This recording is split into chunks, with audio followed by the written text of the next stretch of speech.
technically, po pwede nyo pa rin gamitin yung handbrake ninyo kahit mabilis yung takbo ninyo. Kung sira man yung inyong preno o hindi na gumagana yung inyong preno. Pero syempre, as much as possible, i-workout nyo pa rin. Baka naman mag-function pa rin yung preno ninyo.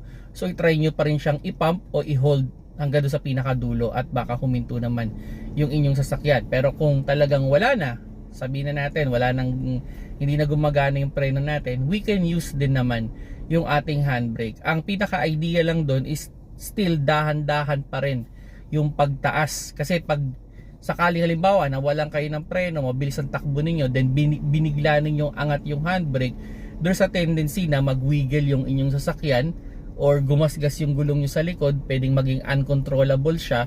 So wala, pwedeng tumaob yung inyong sasakyan. So kung sakali man, no, pwede pa rin naman sa mabilis yan. Unfortunately, hindi kasi natin siya pwedeng itry sa mga public road, no, hindi siya safe sa iba.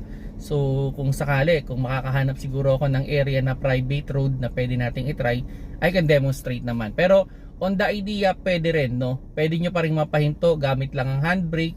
Sana meron kayong enough distance doon sa harap ninyo para dahan-dahan yung maangat. Hindi recommended na bigla nyong iaangat. May isa pang idea dyan. So kung meron yung manual mode, pwede mong i-switch to manual mode and dahan-dahan ninyong bawasan yung cambio. Then pag nandun na kayo sa first gear, napabagal nyo na, sabihin natin mga 20 kph na kayo, dun nyo na i-apply yung inyong handbrake.